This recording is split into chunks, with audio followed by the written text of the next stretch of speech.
Halo, halo, halo, halo, halo. Balik lagi bersama DMC. Woi, Bung Arif, di sono nggak lo? Assalamualaikum warahmatullahi Aduh, wabarakatuh. waalaikumsalam. Kita ketemu online lagi nih kita nih ya. Online, tidak Lagi bertatap muka. dalam rangka saling menjaga, Iya. saling menjaga. Anyway, uh, Ya, untuk para pemirsa, semoga semua sehat-sehat saja. Di amin. weekend ini, Amin. saya bersama DMC Yeah. Oke, menu hari ini apa nih, Bung Arif? akan terus menemani teman-teman semua di week Eis. hari Senin kan. Kita naiknya hari Senin kan, Dim? Ya, kurang lebih lah ya. Menunya apa nih menu Nah, hari ini? jadi uh, yang pasti kan yang lagi heboh banget itu adalah di US, inflasinya, men. Di akhir minggu ya. Yo, Di awal minggu inflasinya terkait itu. dengan ini ya, Ukraine, Rusia, kita ada beberapa Oh ya, update. masih ada itu ya. Beberapa Ah, update mengenai perkembangan di Ukraina dan Rusia. Nanti ada betul. beberapa cerita. Mm. Terus yang berikutnya, DMC, apalagi? Oh, udah paling terkait dengan inflasi yang akan mempengaruhi FOMC meeting nanti minggu depan. Yes. Oke, sip. Jadi Ting agenda tung, ting itu. tung. Woi, ting tung. Tung, tung, tung. Oke, jadi yang pertama terkait dengan perkembangan Ukraina dan Rusia ya, yang terakhir di awal minggu itu yang membuat market itu sempat down dan rupiah sempat menembus 14.400 walaupun cuma sehari. Nah, itu terkait Ya, dengan embargo ataupun wacana bahwa Rusia mulai disanksi untuk ini ya, larangan ekspor ya, Bung Arif ya. yes. Dan Minyak. makin kesini makin banyak yang dilarang dia. Iya, betul. Tapi yang terutama yang menyebabkan harga komoditas naik itu di awal minggu sampai dengan bahkan di atas $120 per barrel ya, itu yang membuat market juga sempat rupiah naik 14.400 itu adalah wacana dari Amerika untuk melarang Rusia ekspor komoditas ya. Itu mungkin yang membuat market di hari Senin kemarin itu sempat down ya Bung Arif ya.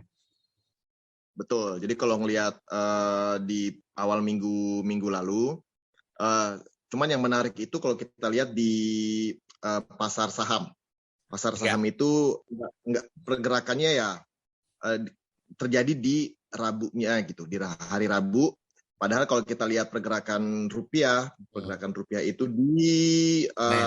hari Selasa itu yang kita bilang 14.400 100. itu udah kejadian di Senin. Nah, di Iya, Senin. Nah, betul. lalu habis itu kalau kita lihat juga si harga obligasi, Dim, yieldnya.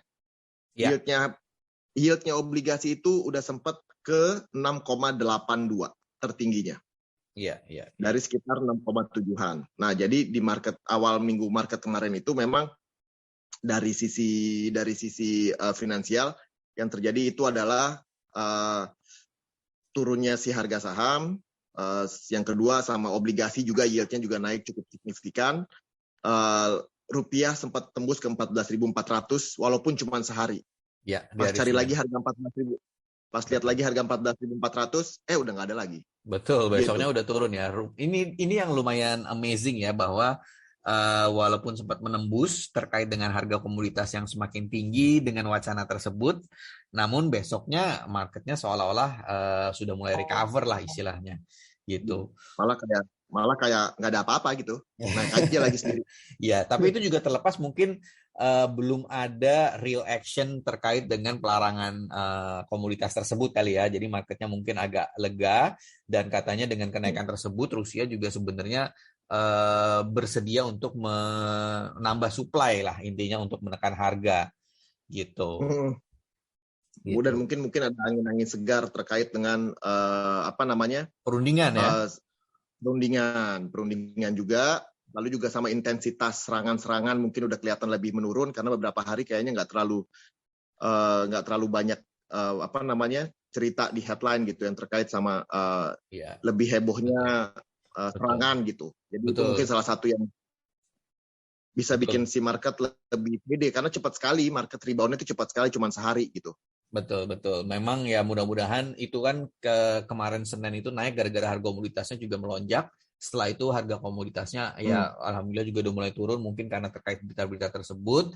Nah, marketnya juga ujung-ujungnya mungkin agak sedikit kalem. Bahkan yang amazingly itu rupiah itu sempat di bawah 14.300 ya, sempat 200-an gitu kan. Iya. Betul. Itu hari Kamis kali dia. Hari Kamis sama hari kemarin juga masih di bawah 300 tuh dia. Betul. Itu mungkin, itu juga mungkin efek dari ekspor kita kan. Kita kemudian banyak mengekspor komoditas, yaitu mungkin pengaruhnya dari situ ya. Mungkin kita mendapatkan dolar-dolar hasil dari ekspor tersebut. Gitu. Itu yang membuat mungkin IHSG dan juga rupiah lumayan bertahan lah di tengah-tengah harga komoditas yang naik, intensitas serangan ya memang masih terjadi gitu kan, tapi mungkin agak sedikit kalem pada minggu kemarin gitu ya, Bung Arif. Yang lumayan menarik juga kalau mau dibahas, bisnis yang di Rusia, Dim. Itu banyak yang cabut loh dari khususnya yang US lah ya. Khususnya yang perusahaan-perusahaan global ya, menarik diri dari Rusia. Dari Rusia, yang terakhir baca headline di CNBC itu Goldman Sachs udah pergi dari sana. Belum lagi yang kayak gue takut salah sebut, tapi mungkin McD gitu. McD. Nah, jadi ada banyak banget yang nanti pasti adalah di nanti nanti gue coba post di IG. Apa aja yang udah hengkang dari sana ya, lumayan untuk pengetahuan umum kita masing-masing. Ya, baik hengkang maupun men-stop produksi untuk sementara, walaupun tidak dibilang sampai kapan ya, gitu. Iya. Itu yang penting sekarang keluar dulu gitu. Betul. Nah, itu yang menarik dan itu yang membuat di awal minggu fokus market itu kurang lebih di situ ya, terkait dengan sanksi-sanksi ekonomi dan juga perkembangan dari Rusia dan Ukraine. Nah, terus kita langsung sama ada lagi yang terakhir. Waktu kesini itu udah makin ada lagi tuh yang dilarang tuh, liquor, minuman keras. Signature, gue baca signature liquor dari Rusia nggak boleh masuk ke lagi. Yang mereknya apalah itu. Jadi makin banyak yang nggak boleh masuk jadinya ceritanya itu dari Rusianya. Iya. Ya itu memang perkembangan dari situ yang so far memang menyebabkan marketnya agak cenderung, mungkin yang concern pertama adalah komoditas setelah udah agak kondusif ya itu kita lihat lagi perkembangan terakhir so far belum ada yang paling membuat concern itu yang lebih komoditas gitu ya, tapi memang beberapa bisnis lain juga sudah mulai menarik diri atau menahan produksi di Rusia gitu ya, Bung Arif ya. Ya, makanya yang mesti kita waspadai nanti ini apa yang akan terjadi di Rusia sebenarnya. Ini bisnis-bisnis yang ngasih mereka inflow revenue gitu kan. Udah pada pergi-pergi, belum lagi mereka punya barang-barang sendiri gitu. Nah, itu yang somehow Mas Putin ini masih tenang-tenang aja. Iya, walaupun teman-temannya dia konglomerat atau biasa disebut oligarki di sana itu juga banyak kena sita hartanya. Chelsea itu ya. Iya, aset kapal-kapal banyak. Iya betul. Kapal-kapal mewah, Chelsea, terus ya banyak lah. Ternyata itu banyak properti loh mereka di Amerika. Nah, itu juga yang udah mulai disita-sita. Nah, itu tapi ujung-ujungnya si Mas Putin tenang-tenang aja sih gitu so far. Betul gitu. Apa di kepalanya dia itu kita mesti lihat. Itu yang menarik. Tenang-tenang aja gitu. Mukanya nggak berubah aja gitu, lurus. Saya tetap. Iya, berbagai tekanan baik dari ekonomi ya maupun politik so far Mas Putin belum bergeming dan ini yang membuat perang masih berkepanjangan lah istilahnya ya. Tapi dari sisi ekonomi yang paling penting adalah harga komoditas gitu. So far harga komoditas sudah mulai agak turun. Nah, itu yang mungkin menyebabkan marketnya agak stabil. Nah, tapi selain misalnya kita udah move on nih bukan move on ya, kita beda fokus lagi di akhir minggu itu ada terkait dengan inflasi di US nih, Bung Arif. Walaupun ada banyak data ya di kemarin ya, minggu kemarin. Tapi angkanya gue ngelihat ini inflasinya US apa inflasinya Indonesia gitu kan. Zaman dulu soalnya tinggi banget loh di sana. Betul. Dan ini katanya tertinggi dalam 40 tahun ya. Yes, sejak tahun 82. Betul, betul. Jadi angkanya kalau kita bisa sebut itu angka year on year inflation di US itu di 7,9%, forecast-nya juga di 7,9 Ih, walaupun forecast-nya sama, cuman ini merupakan angka tertinggi ya di betul. dalam 40 tahun terakhir gitu. Oke. Ini Dan sempat gua foto ini sempat gua foto terkait sama inflasi ini di CNBC. hmm, Untuk tertingginya itu kenaikan ada di gasoline. Di hmm, gasoline ya, itu 6,6%. betul, Di betul, makanan, betul. itu 1%. Hmm, Lalu di apparel dan housing itu sekitar 1,2%. iya, Jadi iya. memang sama kalau dilihat headline-headline yang lain, renting expense, jadi biaya untuk merental apartemen, merental rumah, itu juga naik signifikan di US, Din. Iya, iya, iya, iya. Itu dia. Makanya komoditas itu kalau misalnya nggak cuma di Amerika doang sih sebenarnya berpengaruh ke Eropa. Itu teman-teman di Eropa juga sana bilang bahwa ini harga minyak, harga bensin ini naik tiap hari ini gitu. Jadi di Indonesia masih masih di cap ya so far ya. Tapi kalau misalnya di sana itu kan mereka benar-benar berubah setiap hari ya harga bensin. Nah itu dia setiap hari harganya naik gitu terus. Nah itu yang menyebabkan inflasi ya, terutama impact-nya ke inflasi pasti di Eropa dan US ini tinggi gitu. Nah, pengaruhnya apa? Pengaruhnya di minggu depan ini, Bung Arif nih. Minggu depan karena minggu depan ini ada Fed meeting nih yang paling diperhatikan ya. Dan kalau Hmm. misalnya inflasinya udah paling tinggi Ini nih musim ini dalam berarti musim penentuan suku bunga kan ya Pak Dimas ya? ya betul betul minggu depan Fed Hmm. meeting penentuan suku bunga. Nah, kalau dengan inflasi segini nih, Bung Arif nih jadi salah satu gubernur Fed ini kira-kira naikin kan ya?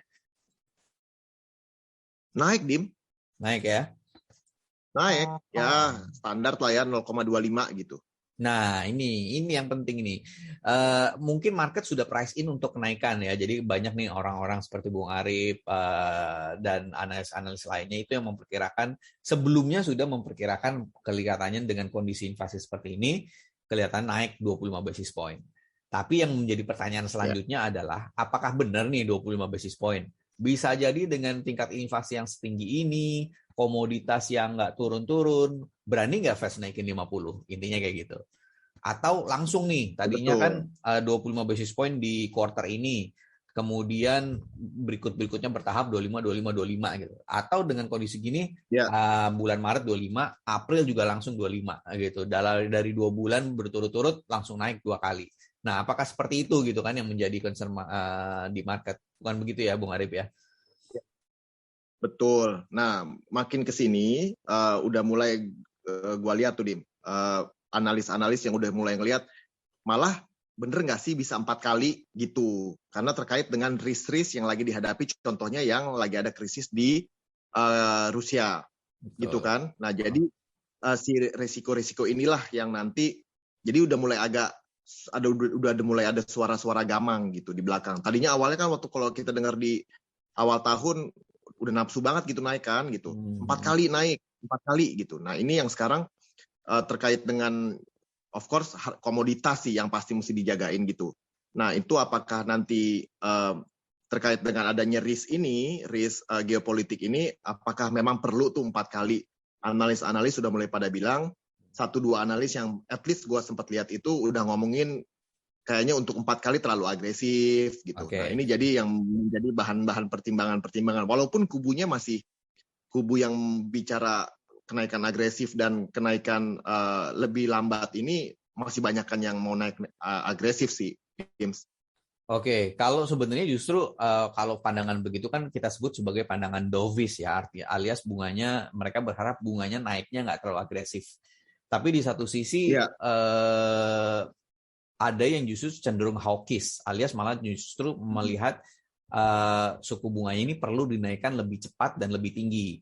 Nah, ini view seperti ini yang mungkin agak membuat marketnya agak jittery ya, agak takut-takut ya. Karena ya itu tadi seperti kita lihat inflasinya tinggi banget ya, harga komoditas juga nggak turun-turun ya, dan ini yang menyebabkan harga-harga naik, inflasi naik dan sebenarnya kalau Fed-nya melihat dari sisi ekonomi aja gitu ya, tanpa melihat yang lain-lain, tanpa lihat pengangguran, tanpa melihat pertumbuhan ekonomi, ini melihat bahwa wah ini harusnya naiknya bisa lebih cepat, dan bahkan Maret ini kalau mau agresif langsung aja naik gitu kan, 50 basis point, nggak cuma 25 gitu. Atau mungkin dia langsung ngomong bahwa oke, bulan ini naik 25, bulan April kita naikin 25 lagi. Nah, itu yang cenderung hawkish, dan itu yang membuat marketnya juga agak masih membuat market kita lihat nih akan bergerak kemana tergantung dari semakin dekat, semakin banyak lebih yang ke seperti Bung Arif tadi, yang dovish, atau malah cenderung yang agresif nih. Nah, mungkin fokus di minggu depan seperti itu ya, Bung Arif ya? Betul. Nah, melanjutkan your statement terkait dengan ini, kalau untuk 25 mungkin udah pada price in nih orang-orang gitu. Jadi mungkin kalau untuk setelah pengumuman, misalnya bener naik gitu ya, 25, ya mungkin marketnya nggak akan bergejolak kemana-mana banget gitu. Betul. Tapi yang selain itu yang kita tunggu juga kan sebenarnya isinya gitu, komennya waktu di saat meeting tersebut. Betul. Nah, untuk to justify misalnya price in gitu, gejalanya ya contohnya di kita di Indonesia itu kalau untuk kenaikan suku bunga di US, biasanya investor-investor US-nya atau para peminjam-peminjam dana yang dari offshore banking di US tadi, itu biasanya udah nyiapin dananya tuh untuk persiapan kenaikan suku bunga di sana. Jadi contohnya kalau untuk di Indonesia sendiri kan kepemilikan asing atas obligasi kan juga masih tetap turun tuh, Dims. Yeah. Dari awal tahun itu 893 triliun, sekarang tinggal 874 triliun, 20 triliun udah nggak ada di obligasi. Walaupun masih bisa diperdebatkan bahwa ini mungkin adanya juga di saham gitu, karena saham kan masih vigilant gitu, masih steady terus kan, lumayan gitu dia punya tahanan terhadap apa yang terjadi di market, di geopolitik, di perkembangan harga komoditas akhir-akhir ini. Kalau kita lihat ajrut-ajrutannya di saham masih oke sih gitu. Oke. Ya. Ya memang ya begitu. Kalau misalnya kita lihat minggu depan itu memang secara analis forecast itu 0,25% atau 25% basis point itu sudah price in, dan itu sudah di forecast. Nah, jadi tinggal gimana nih next-nya seperti apa, bahkan lebih agresif atau lebih kalem. Karena memang itu nggak cuma mempengaruhi US rate doang, tapi di minggu depan itu ada UK ya, UK itu juga ada keputusan suku bunga, dan itu juga diperkirakan akan naik sebesar 25 basis point dari 0,5 ke 0,75%. Itu karena memang harga inflasi di UK itu juga tinggi, dan Eropa juga pasti akan terpengaruh dari kenaikan harga komoditas. Kemudian selain di UK itu ada juga di Jepang. Jepang itu juga ada inflation rate juga. Memang so far sepertinya nggak berubah, karena memang di Jepang itu tidak terlalu banyak kenaikan inflasinya juga. Tapi yang paling utama juga selain di UK, di US, dan juga di Jepang, itu di Indonesia. Nah, Indonesia ini yang menarik ya. Kalau misalnya kita lihat itu interest rate decision Indonesia ini setelah Amerika ya. Jadi Amerika itu pagi dini hari pengumuman. Nah, Indonesia ini kurang lebih sekitar siangnya ya. Nah, ini yang menjadi fokus juga nih di market Indonesia. Kira-kira seperti apa? Kalau misalnya per sekarang itu so far sih memang terlihat sepertinya Bank Indonesia tidak akan terburu-buru menaikkan suku bunga, karena mereka juga sudah menggunakan tools lain untuk menekan inflasi lah, seperti GWM ya, dan juga kebijakan-kebijakan lain. Nah, so far sih memang kalau dilihat dari inflasi Indonesia, pertumbuhan Indonesia, sepertinya Bank Indonesia belum akan menaikkan suku bunganya di bulan ini. Tapi kalau misalnya nanti US itu agresif naikin suku bunga, ya bisa jadi akan mempengaruhi keputusan Bank Indonesia juga ya nanti ke depannya gitu. Kurang lebih gitu ya kan Bung Arif, atau gimana Bung Arif? Saya setuju sekali dengan Bung Dimas ini ya. Jadi kalau untuk lokal mungkin kita kan kena imbas gitu, karena untuk secara lokal belum ada secara fundamental dalam negeri sendiri belum ada yang nge-push untuk untuk kebutuhan kenaikan suku bunga tersebut, walaupun ya sekarang contohnya harga komoditas lah gitu, harga harga minyak yang udah sempat melejit naik. Nah, itu pasti akan dievaluasi gitu. Karena itu kan sifatnya menjadi imbas kan, apa yang terjadi di geopolitik, apa yang terjadi di luar sana, imbasnya di sini apa. Nah, kita lihat gitu. Nah, kalau untuk keterburu-buruan kenaikan suku bunga di lokal di Indonesia sendiri belum terlihat. Pendapat saya sama dengan Bung Dimas. Oke, sip. Jadi kalau misalnya kita lihat kurang lebih nih market ke depan seperti apa dengan kondisi yang tadi ya. Misalnya kalau misalnya kita lihat inflasi itu kan baru dirilis hari Jumat malam, belum terimplikasi terhadap harga saham maupun harga rupiah spot ya. Nah ini yang mungkin akan mempengaruhi pergerakan di hari Senin nanti ya. Kalau misalnya kita lihat pasti rupiah dan IHSG dengan inflasi yang tinggi ini akan membuat tertekan di awal ya, Bung Arif ya. Ya. Nah, dengan nanti mungkin sambil melihat ya, jadi mungkin di awal-awal minggu itu mungkin akan tertekan marketnya, tapi nanti kita lihat perkembangan the Fed-nya seperti apa, kemudian komentar-komentar sebelum meeting itu seperti apa. Nah, itu akan mempengaruhi pergerakan fokus dari market sambil melihat harga komoditas akibat dari perang ataupun invasi Rusia ke Ukraine ya, Bung Arif. Untuk minggu depan kurang lebih seperti itu ya, Bung Arif. Betul. Jadi kalau lihat marketnya sebelum pengumuman suku bunga yang di US tadi, market untuk saat ini masih nunggu di sideline atau malah lebih untuk mencari lebih ke safe haven aset gitu. Karena untuk menjaga hentakan-hentakan yang tidak diantisipasi. Tapi yang kayak tadi dibilang bahwa overall sih udah diantisipasi nih 0,25 gitu. Jadi kalau 0,25 naik well expected, market nggak terlalu ajut-ajutan kemana-mana. Jadi kalau Bung Dimas tadi bilang gitu, ngelihatnya karena hal ini ditambah dengan apa yang terjadi di geopolitik dan juga harga-harga komoditas, belum lagi dengan inflasi yang terjadi di US, so far mereka akan melihat apa komentar dari The Fed nanti untuk melihat arah ke waktu future berikutnya gitu. Jadi untuk sekarang memang cuma nunggu, tapi mereka udah berstrategi setelah apa yang terjadi di The Fed meeting, next step-nya yang dilakukan tuh harus apa? Itu sih lebih isinya kalau menurut gua. Jadi kalau untuk awal-awal minggu mungkin market masih akan di sideline, mungkin kecenderungannya